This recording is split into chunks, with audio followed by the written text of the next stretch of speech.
ஸ்ரீ குருப்பியோ நமக. வணக்கம். வரலட்சுமி பூஜை ஆடி மாதத்தில் வரக்கூடிய வரலட்சுமி பூஜை நோன்பு கட்டாயம் இது செய்யணுமா? செய்யுங்க, அவசியம் செய்யுங்க. நமக்கு இறைவன் செய்யாமல் செய்த உதவிக்கு நன்றி தெரிவிக்கக்கூடிய விழா. ஏழையிலிருந்து யாரை வேணாலும் இந்த பூஜை பண்ணலாம்.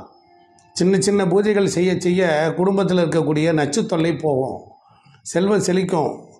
அதனால் ஆடி மாதத்தில் கடைசி பகுதியில் பௌர்ணமிக்கு முன்னால் வரக்கூடியது தான் இந்த வரலட்சுமி பூஜை. இதோடைய விரதம் ரொம்ப சிம்பிளானது தான், எளிமையானது தான், பெரிய கஷ்டமெல்லாம் கிடையாது. அதனால் மகாலட்சுமிக்காக இருக்கப்படக்கூடிய பல பூஜைகளில் பல விரதங்களில் முக்கியமானது வரலட்சுமி. பேரிலேயே வரம் தரக்கூடியவளாக இருக்கிறாள். எப்போதுமே வரலட்சுமி விரதம் ஆடி மாதத்தில் தான் வரும். சில வருடங்களில் ஆடி மாதத்தில் 2 அமாவாசைகள் வந்துடுற போது தான் ஆவணி மாதத்தில் இந்த வரலட்சுமி விரதம் தள்ளி போகிறது உண்டு. அதனால் மகாலட்சுமியினுடைய ஆசியை பெறக்கூடிய நம்ம இருக்கணும். நம்ம கையில் பணம் புழங்குது பாருங்கள், சில்லற பணம் வச்சுருக்கோம், தங்கம் வச்சுருக்கிறோம், ஏதாவது பொருள் இருக்குன்னா இதெல்லாம் அவளுடைய அருள் ஆசி தான்.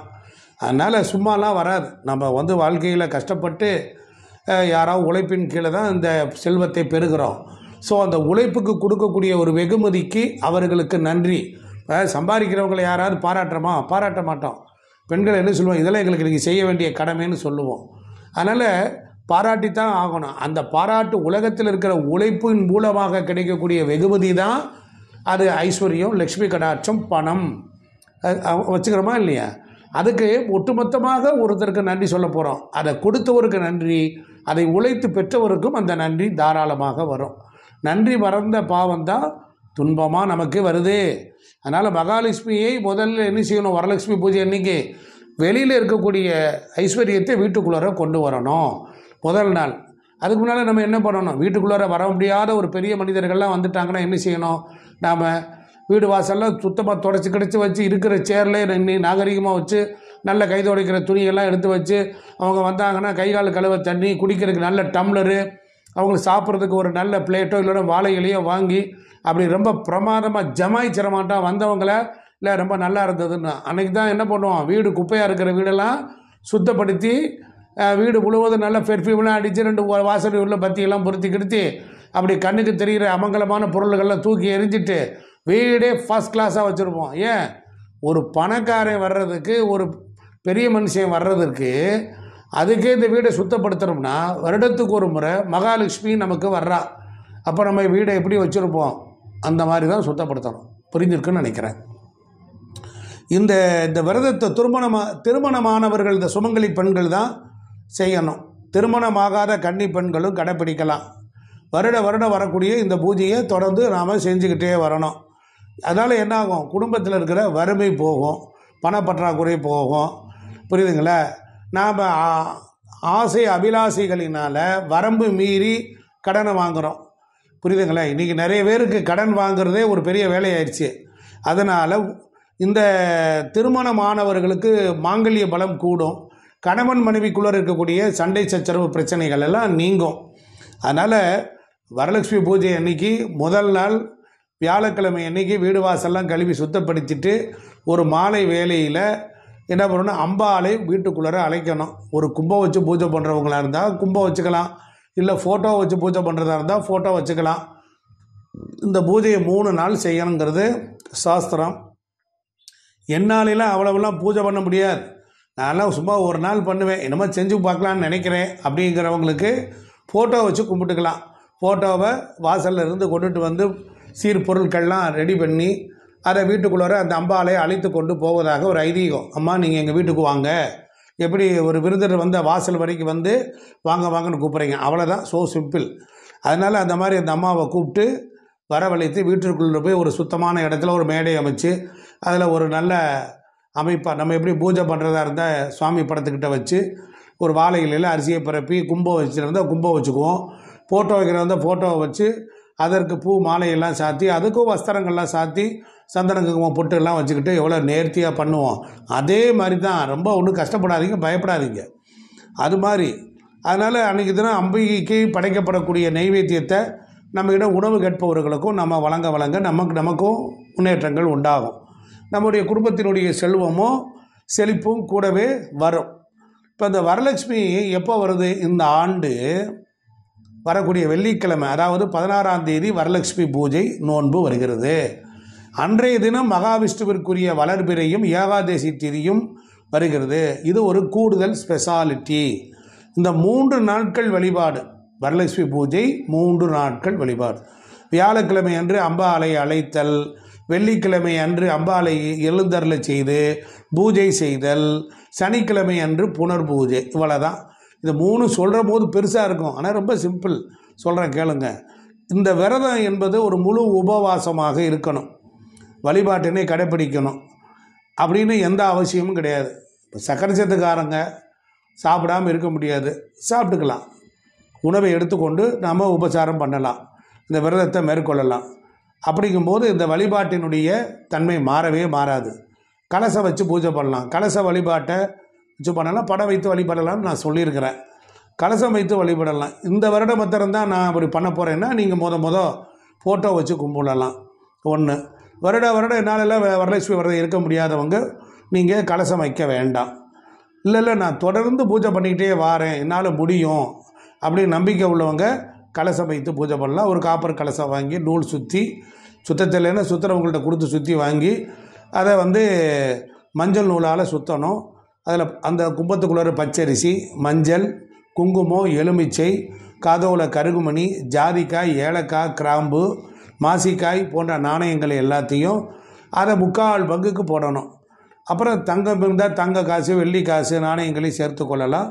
தேங்காயில் மாவிளையெல்லாம் சொருகி தேங்காயில் சந்தனம் மஞ்சளும் ஒன்றா கலந்து தடவி அதை அழகாக நல்லா குங்குமம் பொட்டு வச்சு அதை பூவெல்லாம் சூட்டலாம். இப்படி செய்த பிறகு சுமங்கலி பெண்கள் இதை எல்லாவற்றையுமே முதல் நாளே நம்ம ப்ரிப்பேர் பண்ணிக்கணும். அன்றைக்கி போய் இது பண்ணக்கூடாது. முதல் நாளே வியாழக்கிழமை அன்றைக்கே நம்ம நல்லா ரெடி பண்ணி வச்சுக்கணும். இந்த விரதத்தை மேற்கொள்ளக்கூடிய சுமங்கலி பெண்கள் முதல் நாளே வீட்டை சுத்தப்படுத்திடணும். அன்றைக்கி போய் வீட்டெல்லாம் கழுவக்கூடாது. அதனால் கோலம் விட்டு மஞ்சள் கலந்த நீரில் துளசி பூக்கள்லாம் போட்டு அதில் வச்சுக்கணும். நல்லா மறுநாள் வரலட்சுமி விரதம் அன்றைக்கி பூஜையை துவங்கணும்.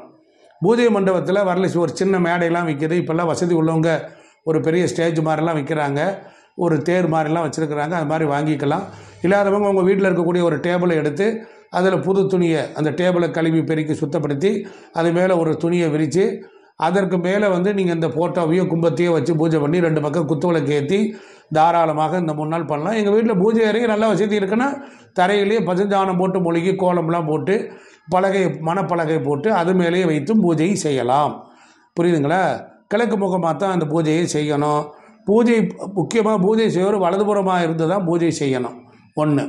அடுத்தாப்புல நெய்வேத்தியம்னு சொல்கிறோம். இப்போ யாராவது ஒரு வீட்டுக்கு விருந்தால் வர்றோம், வந்தவுடனே என்ன செய்வோம்? வரவேற்று கால் கழுவி அவருக்கு குடிக்க தண்ணி கொடுத்து அவருக்கு உபசாரம்லாம் பண்ணி காபி டீ பலகாரம்லாம் கொடுத்து அவரை புகழ்ந்து நம்ம வச்சுருக்கோமா இல்லையா?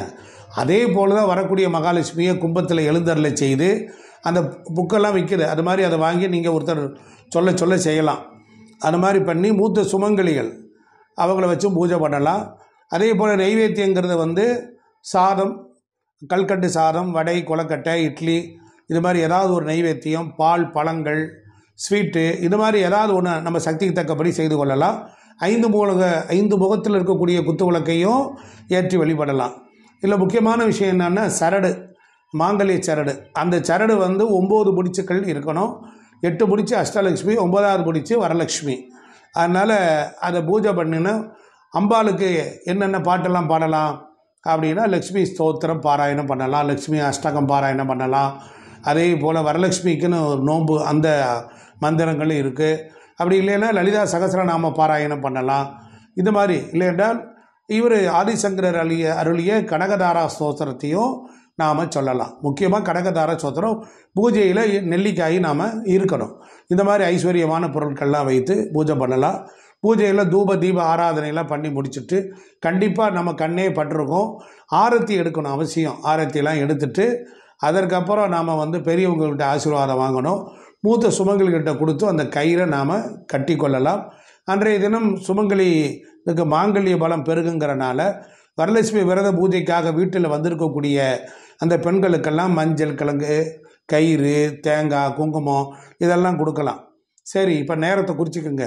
16ஆம் தேதி 10 மணிக்குள்ளே இந்த பூஜை நைவேத்தியம்லாம் செய்துட்டு சரடு மாற்றிக்கொண்டு மாலை 6 மணிக்கு மேலே பூஜை செய்தால் சிறப்பு. இது ஒன்று. மறுநாள் பிரதோஷங்கிறனால காலை 7:35 மணி முதல் 8:55 மணி வரை புனர்பூஜை. வெள்ளிக்கிழமை அன்னைக்கு 10 to 12 ராகு காலங்கிறனால 10 மணிக்குள்ளே இந்த பூஜையை பண்ணிக்கலாம். அடுத்த நாள் காலையில் இந்த மாதிரி இருக்கிறனால 8:55 மறுநாள் பிரதோஷங்கிறனால 7:30 to காலையில் 8:30 அந்த புனர்பூஜை. எப்போயுமே ஒரு பூஜை முடித்தா அடுத்துக்கு இன்னொரு பூஜை ஒன்று பண்ணி அதை சாந்தி செய்வார்கள். அப்படி சாந்தி செய்து அந்த பூஜையை செய்யணும். அதுக்கு அப்படி செய்ய முடியலன்னா அன்றைக்கி காலையில் சனிக்கிழமை 10 to 12 மணிக்கு பூஜை பண்ணலாம். 2வது 18ஆம் தேதி ஞாயிற்றுக்கிழமையும் புனர்பூஜை கூட செய்யலாம். அதில் ஒன்றும் தப்பெல்லாம் கிடையாது. அன்றைக்கி காலையில் 7:45 8:45 வரைக்கும் செய்யலாம். இப்படி வரலட்சுமி பூஜை செய்வதற்கு முன்பாக ஒரு விநாயகரை பிடித்து வழிபாடு செய்யணும். குலதெய்வத்துக்கு காணிக்க வைக்கணும். ஒரு கும்பத்தில் நீர் வைத்து வருண பூஜையும் செய்யணும். அதுபோல் 9 முடிச்சு இருக்க நோன்பு கயிறு கட்டாயம் வேணும். இந்த முடிச்சையும் நல்ல நேரத்தில் தான் நீங்கள் போடணும். அஷ்டலட்சுமிகளோடு இந்த வரலட்சுமியும் சேர்ந்துடுறா. அதனால் மூத்த சபைகளிடம் இந்த நோன்பு கயிறை கொடுத்து நம்ம வழிபட கண்டிப்பாக இந்த வரலட்சுமி பூஜை ரொம்ப சிறப்பாக இருக்கும். இது ஒருத்தருடைய வீட்லேயும் செய்கிறனால திருமண தடை விலகும், கணவன் மனைவி அந்யோன்யம் பெருகும், செல்வச் செழிப்பு பெருகும். இந்த பூஜை பண்ணதுக்கப்புறம் அங்கே இருக்கக்கூடிய பொருட்கள் கும்பத்தில் இருக்க தேங்காய் எடுத்து உணவில் சாப்பாடாக சமைச்சிக்கலாம். அதில் உரப்பு போட்டு சமைக்கக்கூடாது, ஸ்வீட்டாக தான் செய்யணும். அதே போல் உள்ளே இருக்கக்கூடிய அந்த பச்சை கற்பூரம், ஏலக்காய், கிராம்பு இந்த மாதிரி பொருள்களை எல்லாம் எடுத்து நாமளும் பூஜைக்கு விசேஷ கால பண்டிகைக்கு பயன்படுத்தி கொள்ளலாம். அந்த அரிசியை எடுத்து கொண்டுட்டு போய் நம்ம அரிசி பானையில் தான் சேர்க்கணும். மற்றபடி ஒரு துணி, அதுக்கு கட்டின சுற்றின துணி எடுத்து நாம் உள்ளுக்குள்ளே போட்டிருக்கக்கூடிய தங்க காசோ வெள்ளி காசோ இல்லைனால் சில்லறை பணங்கள்லாம் கூட போடலாம். அதை எடுத்து கொண்டு போய் பணம் வைக்கிற பெட்டிகளில் நாம் வச்சிடலாம். இப்படி பூஜிக்கிற பொழுது அந்த உணர்வலைகள் அவை நமக்கு என்ன ஆகும் என்றால் மனதிற்கு ஒரு ஆனந்தத்தையும் சந்தோஷத்தையும் திருப்தியையும் பரிபூர்ணத்தையும் குறிப்பாக கொடுக்குது. நல்ல மனம், நல்ல ஒளி, நல்ல சுவை, நல்ல பதார்த்தங்கள் இவைகளெல்லாம் சேர்ந்து வீட்டினுடைய அமைப்பை மாற்றிவிடும். பண்டிகை காலங்கள் நமக்கு வாழ்க்கையில் பல கஷ்டங்களிலிருந்து விடுபடுவதற்கு இறைவன் தானே இறங்கி வந்து நம்மை பார்த்து நம்முடைய நிலை அறிந்து நல்ல குணத்தையும் நல்ல அறிவையும் நல்ல புத்தியையும் நல்ல ஞானத்தையும் குடும்ப வளர்ச்சியையும் கொடுக்கிறார் என்பது தான் ஐதீகம். இதற்குள் ஆயிரம் அறிவியல் ஒளிந்திருக்கிறது. எதையும் ஏளனமாக பார்க்காமல் இதை இன்றே இந்த வீடியோ பார்ப்பவர்கள் எடுத்துக்கொண்டு நீங்கள் உடனே இந்த ஃபோன் பண்ணி என்கிட்ட கேட்காதீங்க. நீங்களே இந்த வீடியோவை 1க்கு 3 தடவை பாருங்கள். கடைக்கு போங்க, வரலட்சுமி விரத பூஜைன்னு விற்கிது. அதை படிங்க. அதை படித்து ஒருத்தர் சொல்லுங்கள். அதன் பிரகாரம் அதில் எந்தெந்த பொருள் வாங்கணும் அப்படிங்கிற லிஸ்டெல்லாம் அதில் இருக்கும். கண்டிப்பாக குறிப்பிட்ட நேரத்தை நான் உங்களுக்கு இந்த பாக்ஸில் கீழே கொடுக்குறேன். எத்தனை மணிக்கு பூஜை பண்ணணுங்கிறத அந்த டீட்டெயில்ஸும் உங்களுக்கு பாக்ஸுக்கு வரும். நீங்கள் அதை பார்த்து தெரிந்து கொள்ளலாம். நேயர்களே, இந்த வீடியோ பிடிச்சிருந்தால் நீங்கள் தனிப்பட்ட முறையில் வேறு ஏதாவது சந்தேகங்கள் இருந்தால் நீங்கள் பொறுத்தளவில் கமெண்ட் பாக்ஸில் போடுங்க. அதுக்கு நாங்கள் ஆன்சர் பண்ணுறோம். நன்றி, வணக்கம்.